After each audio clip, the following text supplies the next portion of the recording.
Welcome to Shattering Myths, a program devoted to the most important and fastest growing segment of society.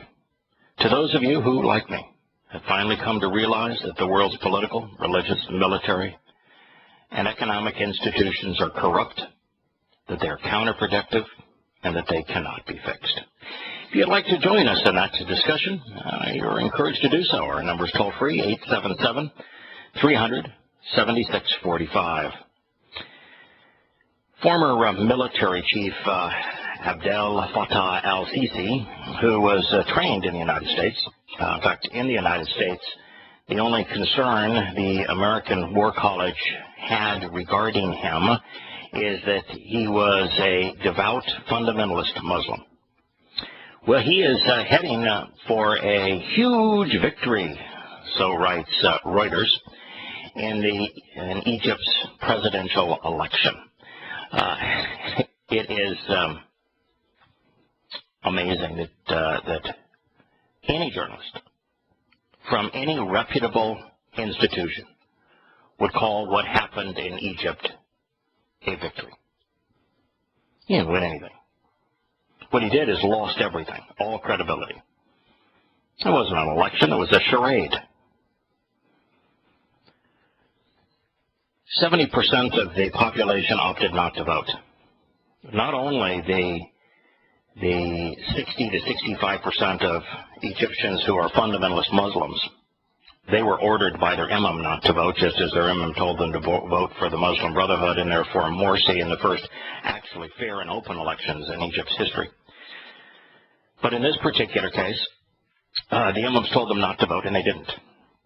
And so 2/3 of Egyptians didn't vote. In addition to that, which is really interesting, most of the academics, even though they had a communist on the ticket, there were only two on the ticket, Sisi chose his rival and disallowed all others. And his rival was a communist. Even with a communist on the ticket, the intelligentsia boycotted the election too. So the only people that voted was about 25% of the population. Yeah, you'll hear numbers that are 35 and 40 and 45%. It's because Sisi's men created votes. They literally stuffed the ballot box. They weren't stuffing the ballot box to carry the election. There was never any doubt of that. The people that were voting, 90+% of them, maybe even more, were voting for him. Because there's about 9 to 10% of Egyptians that are Coptic Christians, and for reasons that defy explanation, they have decided that they're better off with him than they are the Muslim Brotherhood. Now, I say that because it's where you might think it's obvious that the Muslim Brotherhood would hunt down and kill Christians, and they do. The difference is that with the government of the military stands idle why the Muslim Brotherhood hunts and kills Christians. So and the Muslim Brotherhood is more enraged knowing that the top Christians in Egypt were more responsible than any other group for encouraging the military coup which took them out of power. So they're all the more enraged, and the military government is doing nothing to protect them. You know, there's more Christians being killed, more churches being burned than ever before. But what happened here is the Coptic Christians voted. They were told who to vote for as well. And a small percentage of the ultra-patriotic Egyptian pro-military bad Muslims, marginal Muslims if you will, voted. That totals about 25% of Egyptians' population, and that was it. 75% voted no by not voting. That's not a victory. And beyond all of that, of course, Sisi not only got to choose who would run against him, and there was no primary for him to be selected even to run, and he was given the absolute control of disqualifying anyone that he didn't want to run for president. He had absolute control of the media and did not allow any even the one competitive candidate to have access to the media, and the competitive candidate couldn't even have public rallies. And when the communist candidate had poll monitors just trying to ensure that one person, one vote, not one person, 1,000 votes, almost all of them were run away by the military and the government. And it was because they witnessed huge vote fraud, and when they spoke out against it, they were either arrested or sent away with the threat of arrest. There was no victory in Egypt, only absolute and total disgrace.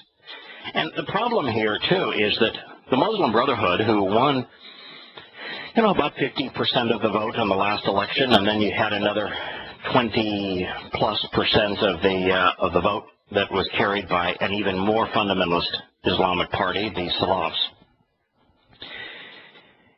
Freely electing the most fundamentalist Muslim government possible, which was in the process of imposing Sharia law, which would have been hell. It was hell for the year that it existed for Egypt. Took them back to the Stone Age, if you will.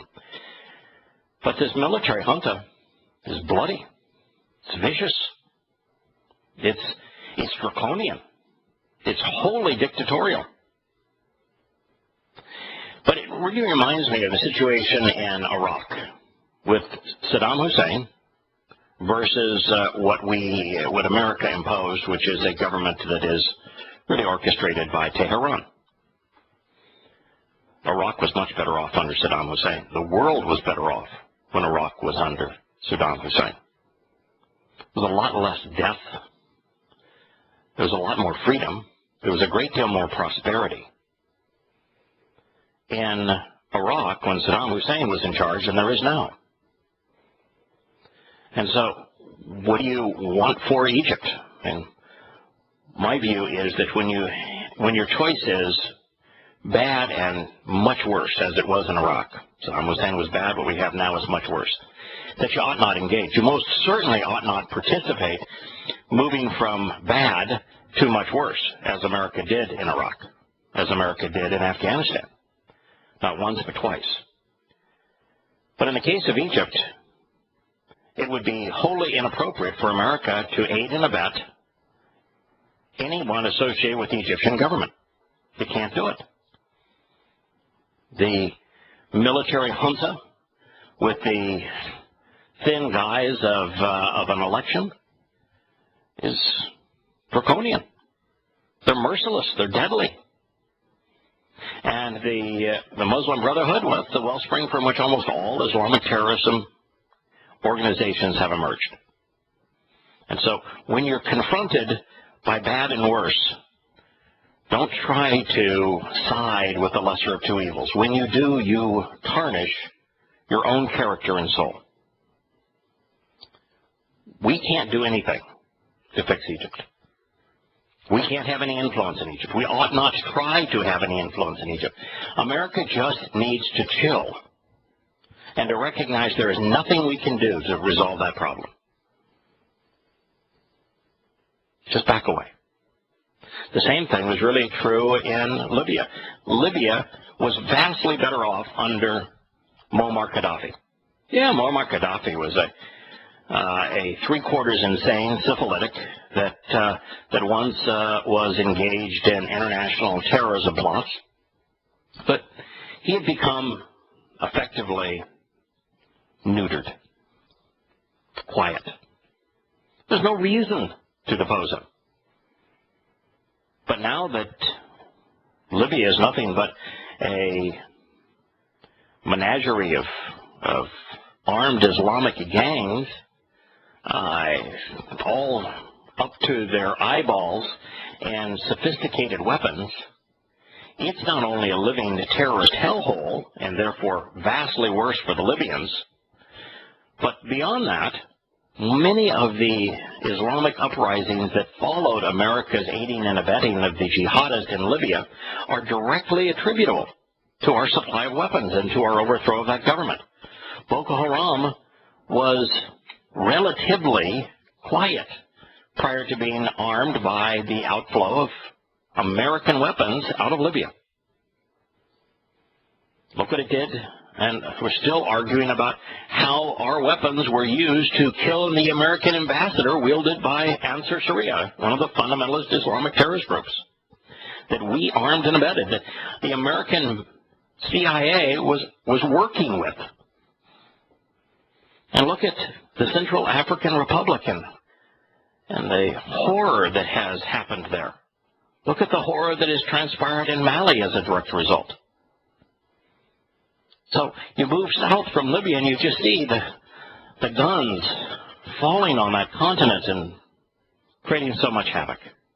We made a bad situation much worse. We're guilty. We ought not do such things. Back away. We can't resolve even the harm that we have done. All we can do at this point is to sever all ties with Qatar. Stop supplying them weapons. Tell the world to stop buying their gas.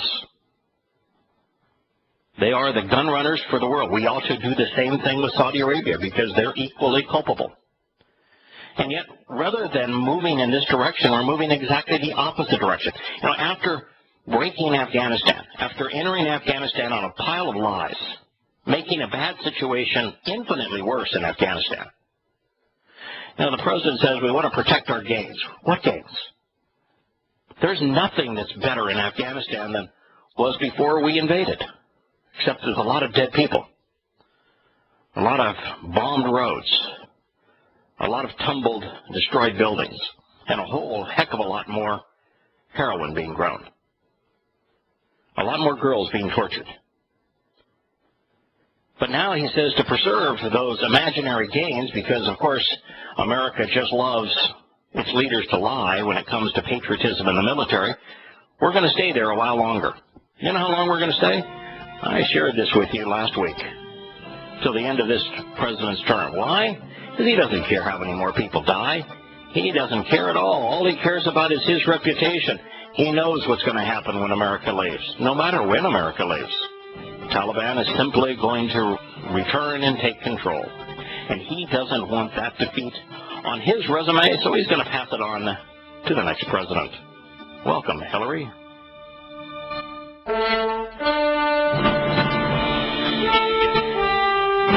Welcome back to Shattering Myths. We're talking about America moving in the wrong direction rather than the right direction. And we moved in the wrong direction when we invaded Afghanistan. We pushed the Taliban and Al-Qaeda out of Afghanistan, where they were doing almost no harm. Yes, I know there were videos of women being stoned, but the number of women suffering in Afghanistan now is far greater than it was then. And we pushed them into Pakistan, which then we allied with as if we didn't recognize that the Taliban was part of the Pakistani government. And now that the Taliban is even more famous, and since the Taliban now is better armed, since they have confiscated so many of the U.S. caravans of war materials through Pakistan into Afghanistan, they are a major threat to the Pakistani government. That's bad, because the Pakistani government has a nuclear arsenal. What we did in Afghanistan, from every perspective, was counterproductive. Same thing is true in Iraq. Iraq was the toughest place to make a living as an Islamic terrorist while Saddam Hussein was there. And now it is a haven for Islamic terrorism.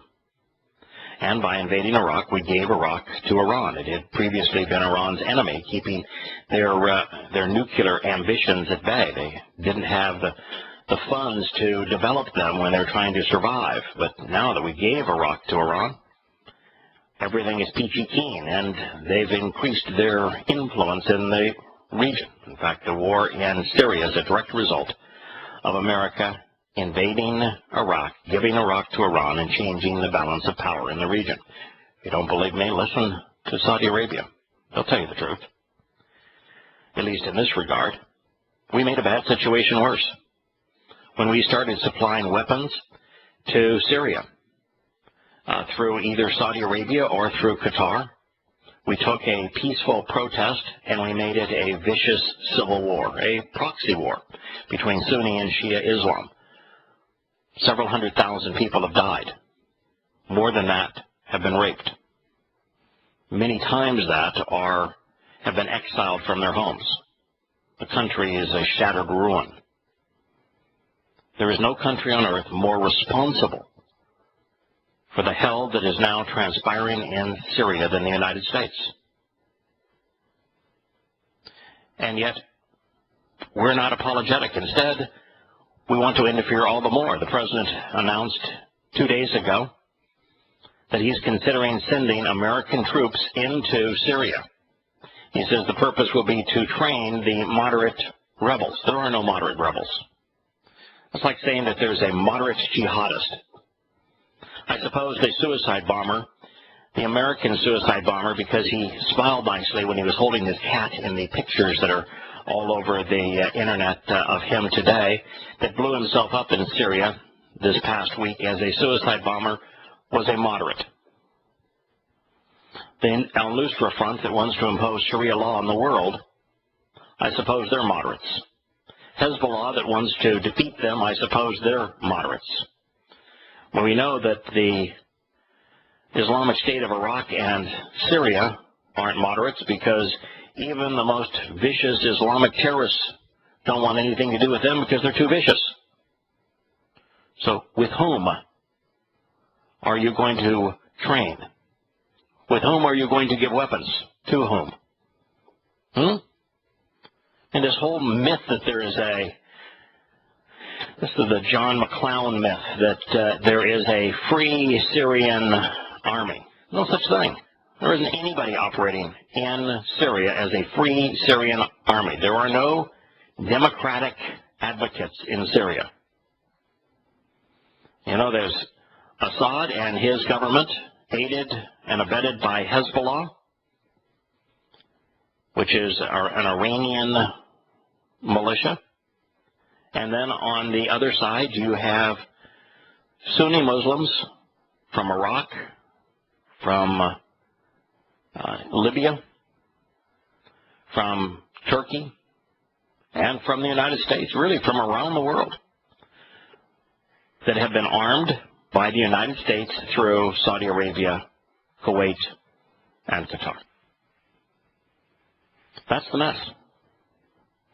And every time that there's any attempt to create a organization of Islamic rebels, of freedom fighters, all of the rebels whose boots are actually on the ground there in Syria, all of them say we'll have nothing to do with them. We are an Islamic organization. Our goal is to follow Allah's orders and Muhammad's example. We are here to reestablish the caliphate. We are here to impose Sharia law. That's what we're fighting for. There is no moderation in any of that. The jihadists are worse than the government that they're fighting.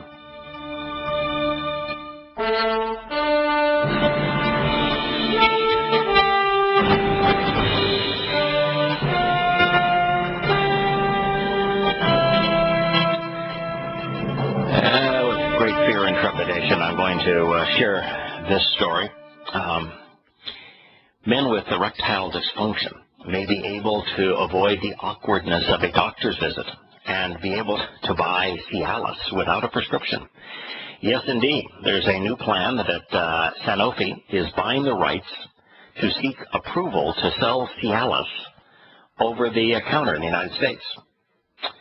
Now, the reason I'm sharing this story is because of the enormous size of the market. I shouldn't talk about enormous size in a Cialis review, but nonetheless, the Cialis last year sold $2.2 billion worth of whoopee pills, and their closest competitor was Viagra, who previously had been larger, in sales, but because they have lost their patent protection in several countries, was just a 1.9 billion in aggregate sales.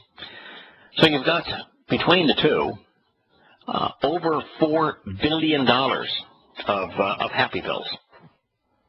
You know, imagine that. You know, this is not a product that is being sold in great quantity in the third world. So this is a product that is being sold in affluent cultures. And so, you know, you're probably taking the marketplace, and of the 7 billion people, it may be, a billion or so that would be in the market for such a product. In fact, you have to cut that down because it's only half of the world's population is male, and only about half of that would even be interested in such a product by age, and so it's probably a marketplace that could be 500 million people, and that 500 million people is spending $4 billion on this product. It says a lot about our focus these days, doesn't it?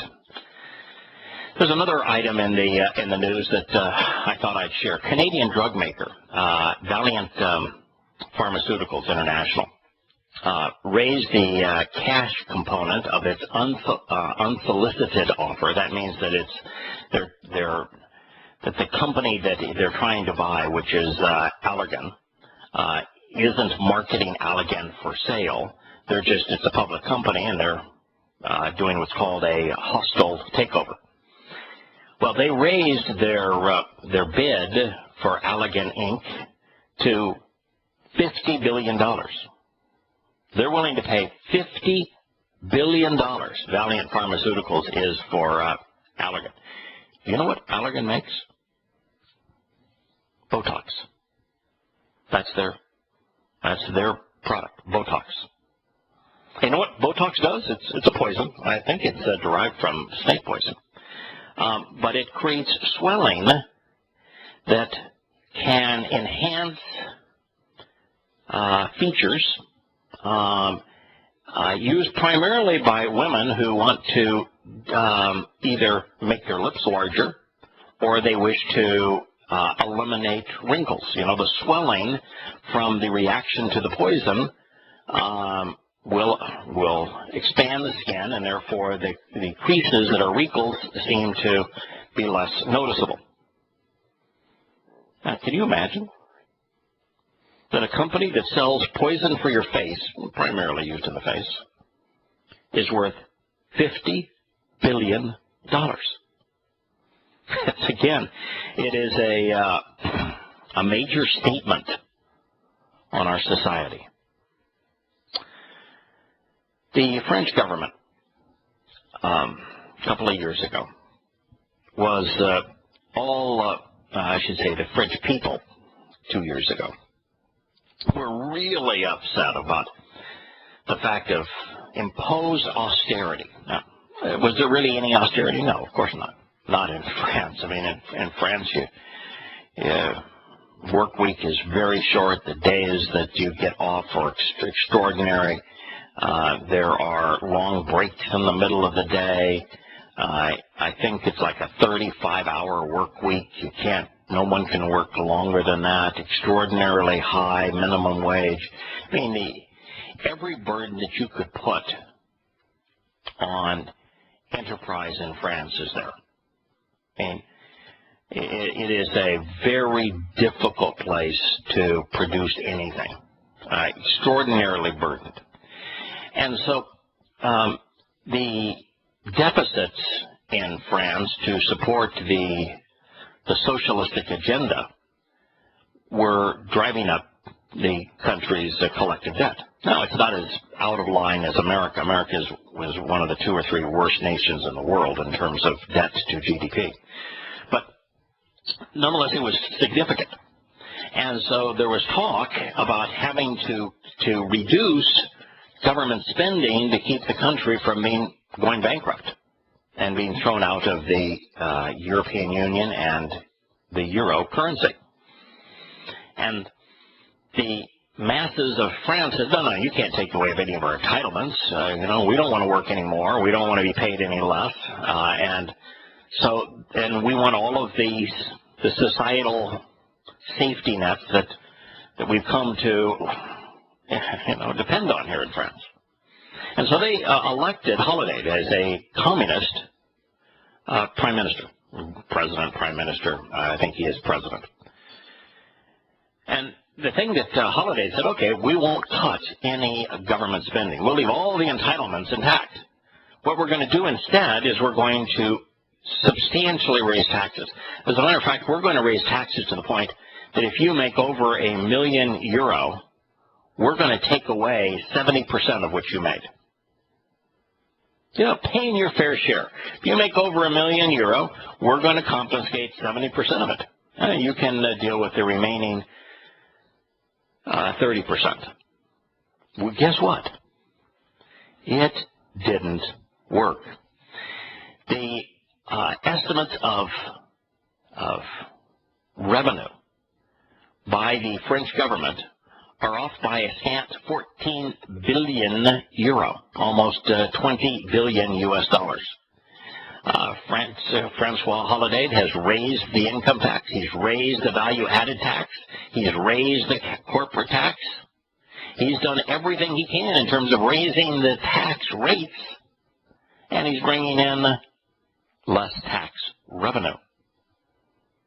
Why do you suppose that is? You ever heard of the Laffer curve?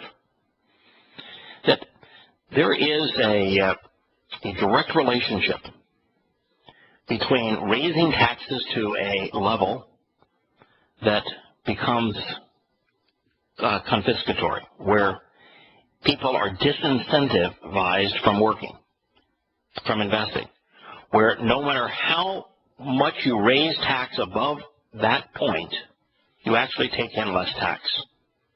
For example, America's corporate tax is amongst the highest in the world.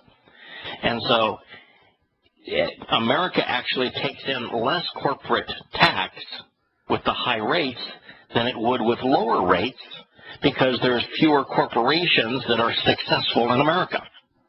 They're disincentivized from investing in plant and equipment and sales and distribution in America.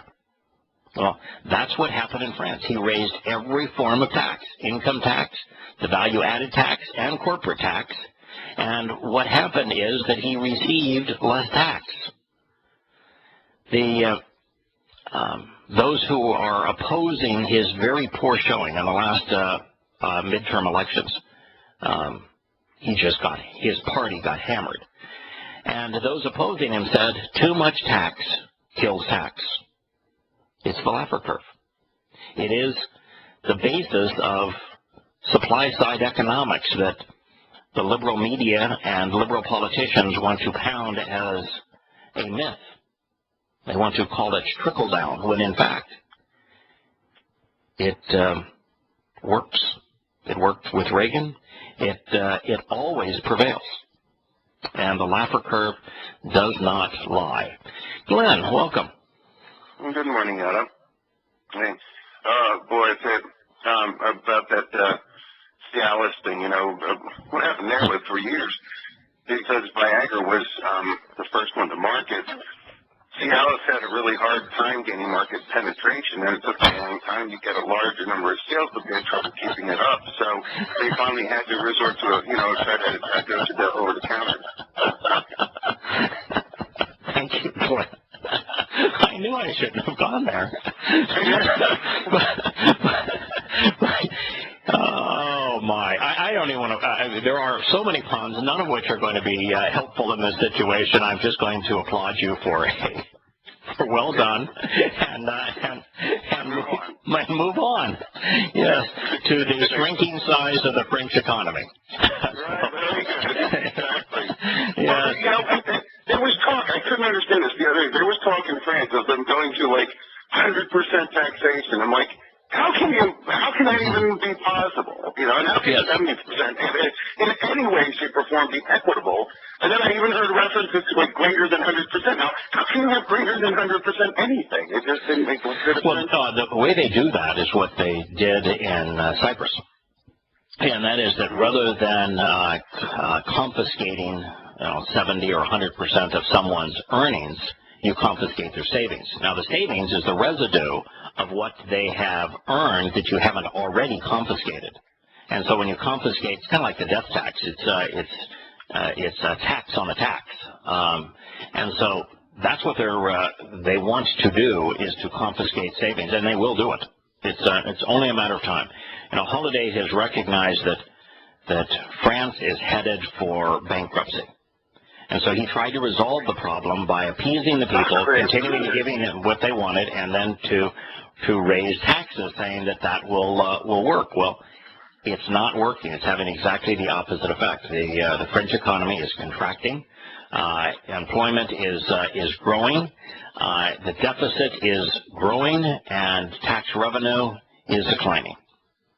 Yeah, people are getting really tired of ineptitude and exploitation. I'm loving this Eurosceptic stuff. It's like, oh my gosh, it's almost a ray of hope, you know? Yes. People are finally figuring out, like, that the EU is nothing but, like, a parasite. I mean, the whole thing is parasitic. I would be hopeful if a study of what happened in France and why it happened would be taken to heart in America. If America would do the same thing, then we would radically change the federal government. We would radically change our tax system. We would hugely lower tax rates, and we would just absolutely slash spending. For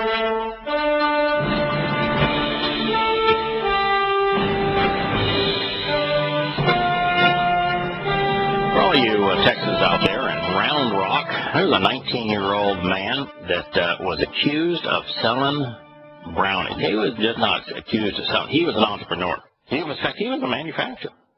Who says that you can't manufacture goods in America? He was manufacturing and selling brownies. A genuine entrepreneur. Now, he laced his brownies with marijuana and hash oil. I don't have an issue with that, personally. If you want happy brownies to take with your happy pills, that's just fine with me. This notion that alcohol is legal, but the government taxes it, and marijuana is illegal and the government doesn't tax it, that seems pretty stupid to me. You want to decrease the use of something, tax the living crud out of it. I don't understand why we have rules against marijuana. I personally don't use marijuana.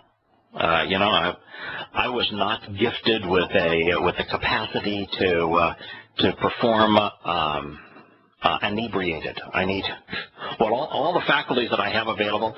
I do need them functioning. Otherwise, I'm a blithering idiot. Might be even with my full faculty. So I just don't use drugs.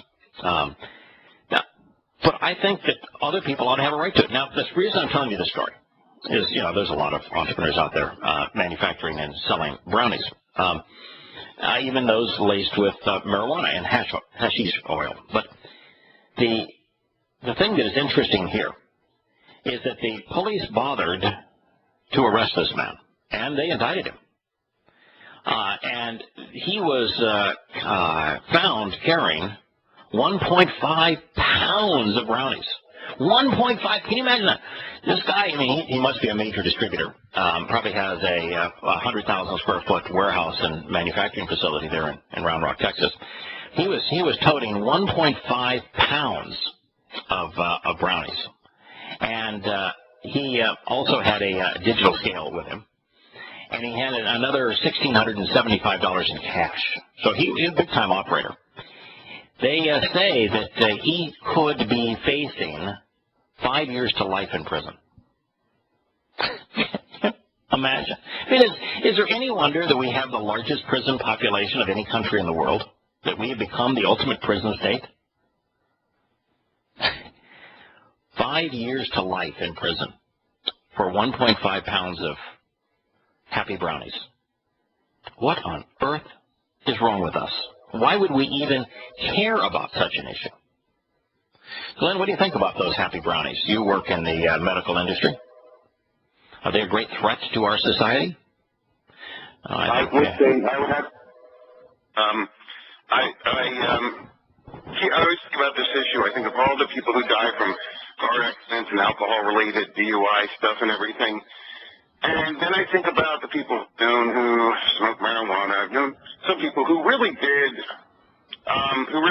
sort of impair themselves by toking a whole lot of weed over a very long period of time. They sort of become crispy critters and kind of like, wow, in a permanent state of wow.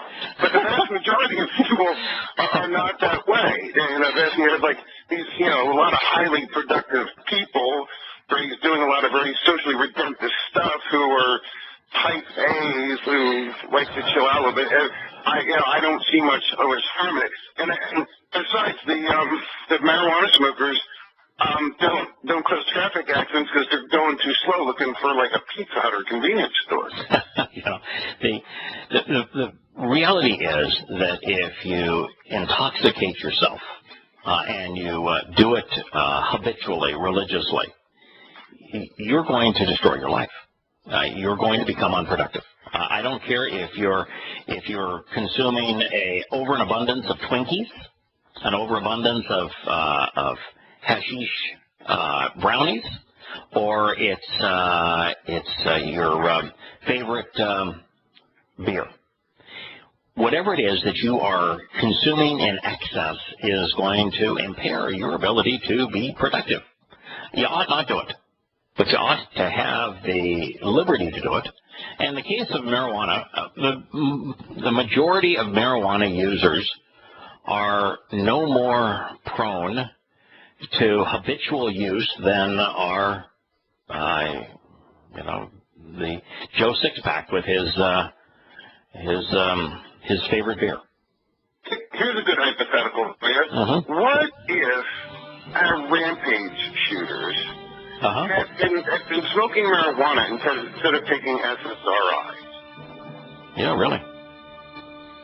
What if? And, chances are, by the way, that the person that is consuming marijuana is not going to want to be aggressive. They're just going to want to chill out. The person that is consuming alcohol, same thing can be true.